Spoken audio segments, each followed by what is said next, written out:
இந்த புத்தகம் உண்மையை பற்றி மட்டுமே சொல்லுது. இந்த புத்தகம் பூமியின் ஆரம்பத்திலிருந்து முடிவு வரைக்கும் சொல்லுகின்றது. இதில் ஒரு பெரிய வரலாறும் அடங்கி இருக்கிறது. இந்த புத்தகம் எப்படி வாழ வேண்டும் என்ற முறைமையையும் வாழ்க்கையின் அர்த்தத்தையும் போதிக்கின்றது. இந்த புத்தகம் மரணம் இல்லாத வாழ்க்கையை கொடுக்க உதவுமாம். அப்படின்னா இந்த புத்தகம் உண்மையிலேயே வேர்ல்டு பெஸ்ட் புக்கு தான் போலயே.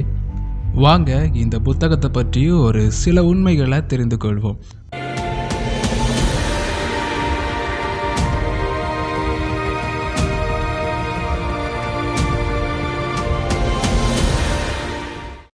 இந்த புத்தகத்தை பைபிள் அல்லது திருவிவிலியம் என்றும் கிறிஸ்தவர்களின் வேதம் என்றும் சொல்லுவார்கள். இது உலக புகழ் பெற்ற புத்தகம். இந்த புத்தகத்தை படித்த பின் இதை நம்பாதவர்களே இல்லை. இந்த புத்தகம் எழுதப்பட்ட காலத்தை எளிதாக சொல்ல முடியாது. கிமு 1400 முதல் 1670க்குள்ளாடி எழுத ஆரம்பிக்கப்பட்டு கிபி 90 முதல் கிபி 130க்குள் எழுதி முடிக்கப்பட்ட புத்தகம்தான் இது. இதை எழுதியது ஒரு மனிதன் அல்ல, பல மனிதர்களால் எழுதப்பட்டுள்ளது. ஆனால் இதை எழுத அவர்கள் மனதில் அறிவை கொடுத்தவர் ஒரே கடவுள்தான். அது யார் என்று தெரிந்து கொள்ள இந்த புத்தகத்தை படியுங்கள். ஆனாலும் இந்த புத்தகத்தில் என்னவெல்லாம் இருக்கின்றது என பார்ப்போம். பூமியின் தொடக்கம். பூமி கடவுளால் எவ்வாறு உருவாக்கப்பட்டது என்பதையும், எல்லையில்லா வானமண்டலம் கடவுளால் உருவாக்கப்பட்டது என்பதையும், கடவுள்தான் பூமியையும் வானத்தையும் உருவாக்கினார் என்பதையும் கூறுகிறது இந்த பைபிள்.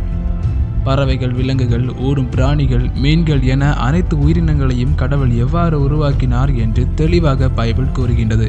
இதனை ஆய்வு செய்த விஞ்ஞானிகளும் இது உண்மை என்றே கூறுகின்றனர். மனிதனையும் கடவுள் உருவாக்கியது உண்மைதான். அதற்கு ஆதாரம் மனித உடல்தான். அதையும் பைபிள் விளக்குகிறது. மனிதனின் வாழ்க்கை. மனிதனின் வாழ்க்கை கடினமாக மாறுவதற்கும் மரணம் என்ற முடிவை மனிதன் பெறுவதற்கும் காரணம் என்னவென்று பைபிள் சொல்லுகின்றது. முதல் மனிதர்களாகிய ஆதாமும் ஏவாளும் செய்த தவறுதான் அதற்கு காரணம் என்பது உண்மை.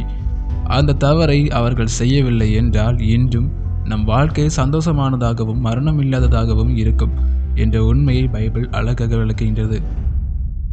அறிவியலுக்கு முன்னே பைபிள் சொன்ன அறிவுகள். பூமி உருண்டை என பைபிள் கூறியுள்ளது. அண்டார்டிகா பற்றியும் பைபிள் கூறியுள்ளது. அணுவை பற்றியும் பைபிள் கூறுகின்றது. ஒரு நாள் ஓய்வெடுக்கும் நாள் என்பதை கடவுள் நியமித்ததுதான். அதையும் பைபிள் தெளிவாக கூறுகின்றது. மனித இனத்தின் முடிவு. தொடக்கத்துக்கு முடிவு இருப்பது நிச்சயம். ஆனால் சில முடிவுகள் கடினமானதாகவும் சிலது சோகத்தை கொடுப்பதாகவும் இருக்கும்.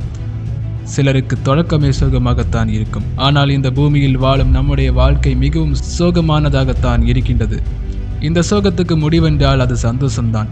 அந்த சந்தோஷமான முடிவுதான் பூமியில் செய்யப்பட்டவைகளுக்கான அழிவும் கடைசி நாளும். ஆனாலும் நாம் காப்பாற்றப்படுவோம் என பைபிள் சொல்லுகின்றது. அநியாயம் செய்யாமல் கடவுள் சொல்வது போல் வாழ்ந்து அவரால் காப்பாற்றப்படுவோமானால் மட்டுமே இந்த முடிவு சந்தோஷமாக இருக்கும் என பைபிள் சொல்லுகின்றது.